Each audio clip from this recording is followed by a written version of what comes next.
Shalom, selamat pagi adik-adik semua. Ucap syukur ya, hari ini kita masih bisa sekolah minggu lagi meski harus dari rumah. Hari ini kita akan sama-sama belajar tentang gerejaku memberi dari Kisah Para Rasul pasal 4 ayat 32 sampai 47. Namun sebelumnya, yuk kita berdoa dulu secara pribadi. Videonya bisa di-pause dan adik-adik bisa berdoa.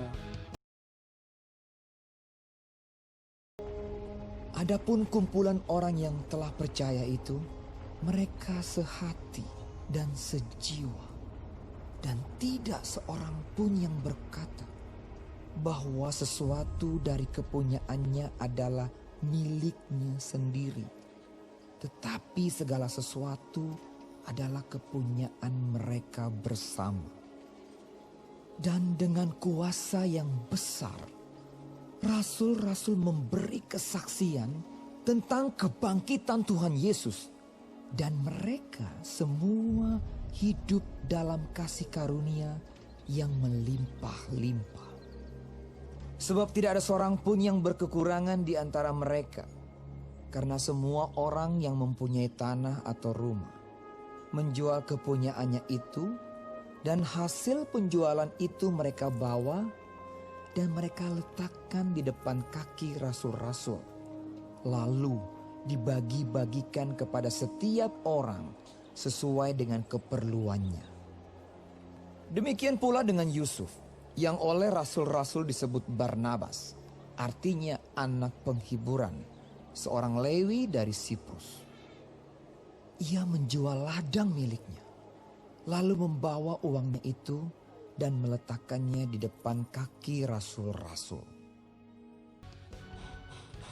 Yuk sama-sama simak cerita pada pagi ini. Selamat menyaksikan. Ini sepedaku, jangan dipakai ya, kata Tito. Gantian Agus berkata, ini mainanku, jangan disentuh, nanti rusak.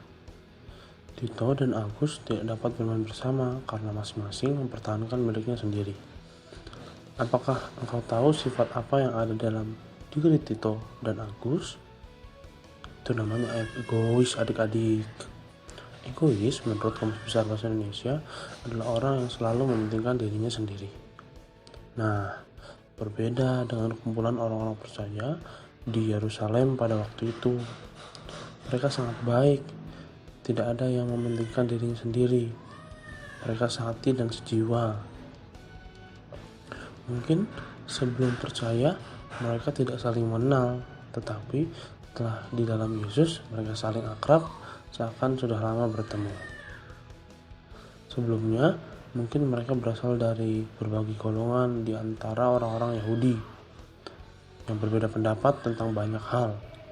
Tetapi ketika mereka percaya pada Yesus, setiap perbedaan tidak menjadi penghalang untuk mereka saling mengasihi.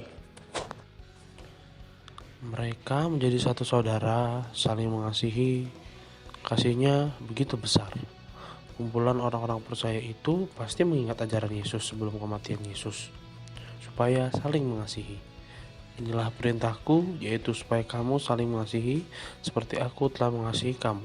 Yohanes 15 ayat yang ke-12. Teman-teman bisa buka ya. Kita lanjut. Karena mereka hidup saling mengasihi, sehingga tidak ada yang berkata bahwa segala kepunyaan adalah kepunyaannya sendiri, tapi kepunyaan bersama, sehingga tidak ada yang kekurangan. Di antara mereka ada yang sangat baik hati dan murah hati. Ia bernama Yusuf. Rasul-rasul memanggilnya dengan nama Barnabas, artinya anak penghibur. Mereka memang Yusuf seorang yang baik dan suka menasihati, sehingga memberikan penghiburan kepada orang lain. Terdapat di dalam Kisah Para Rasul 11 ayat ke-23. Oh iya, Yusuf ini keturunan suku Lewi loh. Jadi, ia sudah terbiasa melayani Tuhan. Ia berasal dari Siprus, tempat yang jauh dari Yerusalem. Tempat Yusuf berada sekarang. Bapak Lukas menyebut Barnabas atau Yusuf adalah orang baik, penuh dengan Roh Kudus dan iman. Dia membawa banyak orang percaya kepada Tuhan, terdapat dalam Kisah para Rasul 11 ayat yang ke-24. Yusuf atau Barnabas ini menjual ladang yang menjadi miliknya, dan uang hasil penjualannya diberikan kepada rasul-rasul. Untuk apa? Untuk diberikan kepada setiap orang yang memerlukan, sehingga tidak ada yang berkekurangan. Karena semua orang percaya berkata, segala sesuatu adalah kepunyaan bersama.